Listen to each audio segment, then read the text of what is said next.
오늘 제가 말씀드릴 내용은 좀 조심스러운 부분입니다. 제가 참고한 내용은 플로리다에 있는 자연치유연구원이라는 곳이 있다요. 거기에 김현철이라는 분이 자주 칼럼니스트로 칼럼을 많이 쓰는데 그 칼럼에서 발췌한 내용이니까 뭐 저한테 책임을 묻거나 이러지 마시고 그분한테 자세한 내용을 찾아보고 하여튼 뭐 암에 걸렸다거나 그럴 때 심각한 문제잖아요. 그래서 이분의 말씀은 뭐냐? 소다 중에서 중조라고 표시된 게 있어요. 그 중조라고 표시된 중탄산 나트륨이라는 거, 요걸 정확하게 이제 왜 그거에 이 분류가 필요하냐면 베이킹 파우더라는 게 있고 베이킹 소다라는 게 있어요. 베이킹 파우더는 거기 알루미늄이 들어가기 때문에 사람이 먹는데 적절하지 않는 거죠. 청소용이나 뭐 이런 데로 쓰는 거잖아요, 그것이. 그래서 그걸 정확하게 구별하라는 의미인 것밖에 없습니다. 그래서 중조라고 뭐 하면 인터넷에서 저도 구입을 많이 했는데요. 뭐 아주 가격이 엄청 싼 식품이죠. 그 요거를 이걸 이제 잘 이용해서 암을 치료할 수 있는데 결정적으로 말하자면 5일만 먹어도 한 2cm 내지 4cm 정도 된 암은 분기가 된다 그래요. 그러니까 굉장히 효과적인 거죠. 근데 여기에 뭐 자세한 얘기는 다음에 또 말씀드리겠지만 이걸 연구해서 논문을 발표하고 이걸 언론에다 게재했다가 그 의사였던 분이 이걸 조사해가지고 이렇게 했더니 지금 병원에서는 모든 환자들에게 암 환자들한테 암을 뭐 방사선 치료하고 치료하는 그런 데서 돈을 다 벌잖아요.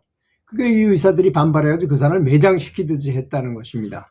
그 자세한 내용은 다음 시간에 얘기하도록 하고 오늘은 급한 대로 먼저 치료법에 대해서 말씀드리도록 하겠습니다.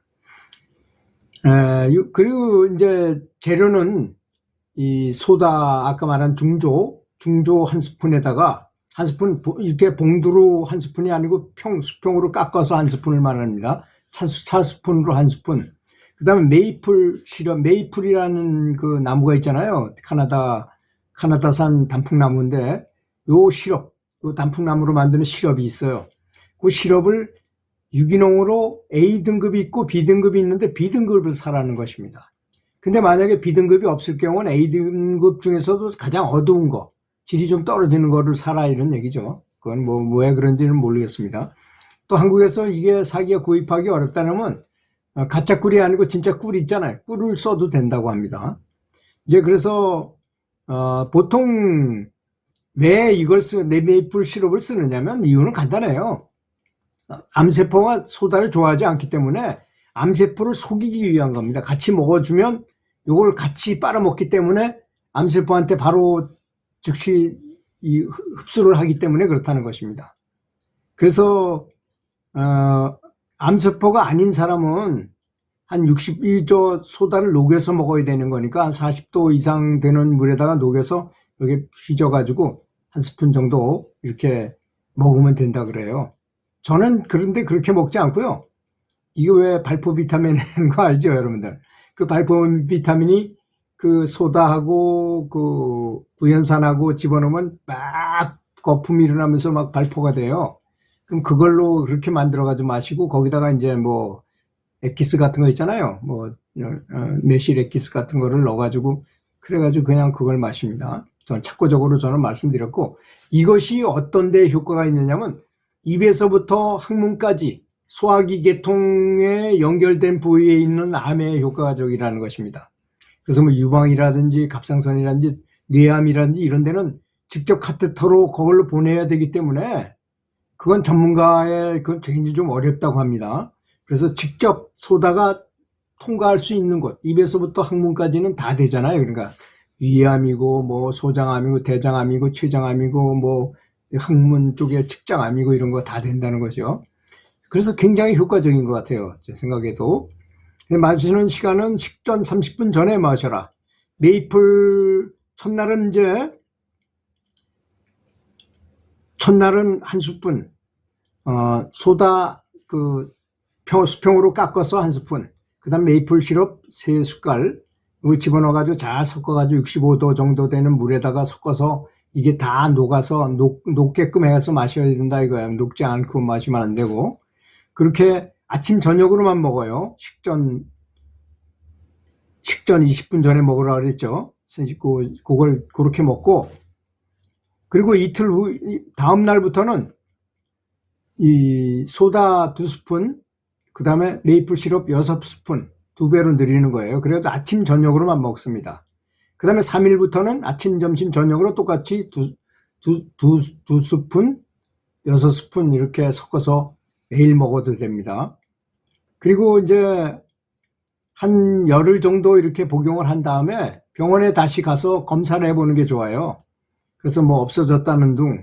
그래서 보면 암세포가 거의 없어질 거라고 이 분은 그렇게 말을 하는데요.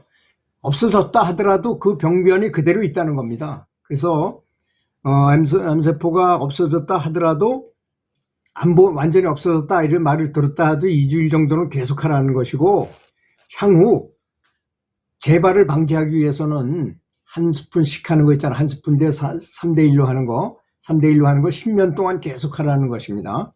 그렇게 뭐 그거 마시는 게 그렇게 불편하지 않으니까 10년 정도 재발 방지를 위해서 계속 하라는 거 부탁을 하더라고요. 특히 이제 위암인 경우에는 이제 이걸 마시잖아요. 그러면 위가 넓어요. 다른 장기는 다 가늘어서 그냥 통과하면서 그냥 바로 되는데, 이거는 위가 넓기 때문에 이렇게 바로 누워서 몇 분 있다가 또 왼쪽으로 누워서 몇 분 있다가 엎드려서 몇 분 있다가 또 오른쪽으로 누워서 몇 분 있다. 사실 이게 물리적인 법칙에 따르잖아요. 위라는 것이 물리적으로 이 소다가 닿아야 되니까, 거기 닿아야만 효과가 있다고 그러니까. 그 소다는 잘 좋아하지 않으니까 아까도 얘기했지만 메이플 시럽을 같이 먹으면, 꿀이나 이런 걸 같이 먹으면 달콤한 것 때문에 그 암세포가 그걸 먹고 죽으라는 얘기거든요. 그래서 그렇게 자세를 이렇게 번갈아 가면서 좀 해줘야지 효과가 있다는 것입니다. 그 말을 좀 이해하시면 되겠고, 그 다음에 기피해야 되는, 좀 조심해야 되는 식품은 우리가 다 알고 있는 거죠. 너무 당분이 많은 과일이라든지 뭐 여러 가지 그런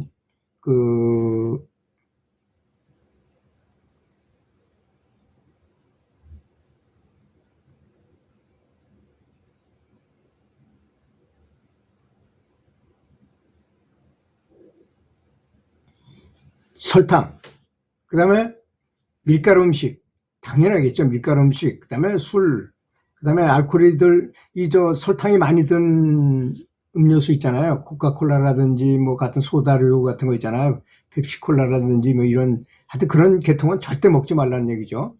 또, 유기농이 아닌 고기라든지 생선, 가금류, 농산물 같은 식품 같은 걸 먹지 말아라. 다 권하는 음식으로는 곡식하고 농산물과 당분이 많지 않은 과일, 특히 현미, 땅콩, 견과류, 귀리, 메밀, 아스파라거스, 브로콜리, 양배추, 샐러리, 무, 케일,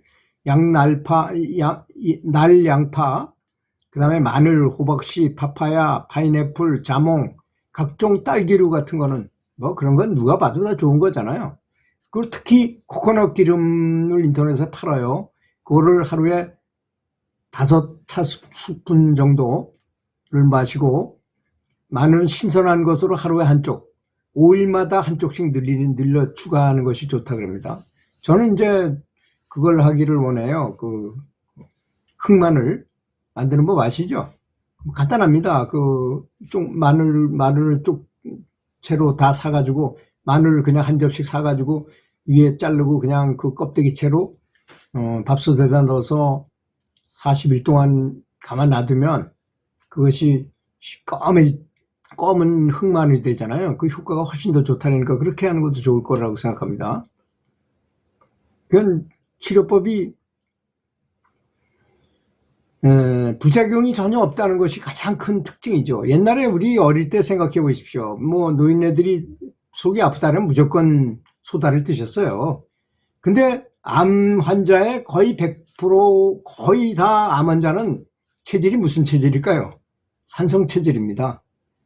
보통 사람도 산성 체질이 될 수 있는데, 그게 요건이 뭐냐면 운동 안 하고 가만히 있거나 약을 계속 먹거나 음식을 또 그런 고기류를 많이 먹었다거나 그럴 때 몸이 산성화됩니다. 땅도 산성이 되면 아무리 비료를 주고 농약을 쳐도 병해충을 없앨 수 없는 것처럼 사람 몸도 같습니다. 그래서 이 소다가 알칼리성이거든요. 알칼리성으로 바꿔주는 역할도 굉장히 좋은 것 같아요. 그래서 낫는 경우도 많아요.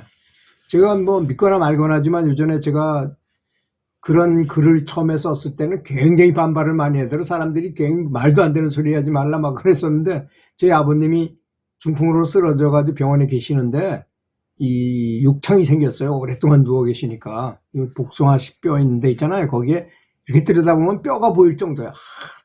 너무 비참해 보이더라고요. 그래서 그 앞에 그 의료기상에 가서 그걸 하소연했더니 그 사람이 듣더니 그 의료기상의 사장이 그래요. 아마 선생님 내가 가르쳐줘도 아마 안 하실걸요? 그러더라고요. 그럼 무슨 방법인데요? 하니까 세탁비누, 숫돌가루, 뉴슈가, 소다, 이 네 가지를 그냥 대충 섞어가지고, 그냥 대충 이렇게 섞어가지고, 이렇게 뭉쳐가지고, 거기다가 상처에다 푹 집어넣고, 가만히 놔둬보래. 어떻게 되냐. 그래서 아버지가 너무 비참해 보여가지고, 집에 가서 그걸 만들었어요. 숫돌가루하고 숫돌가루를 만들어가지고, 세탁비누 집어넣고, 뉴슈가하고 소다하고 섞어가지고, 이만한 떡을 만들어가지고, 이렇게 보니까 욕창은 별로 치료도 안 해요. 일주일에 한 번, 며칠에 한 번 치료해요. 그래서 그 아버지 푹 파인 데다 그냥 확 집어넣고 훌 덮어놨어요.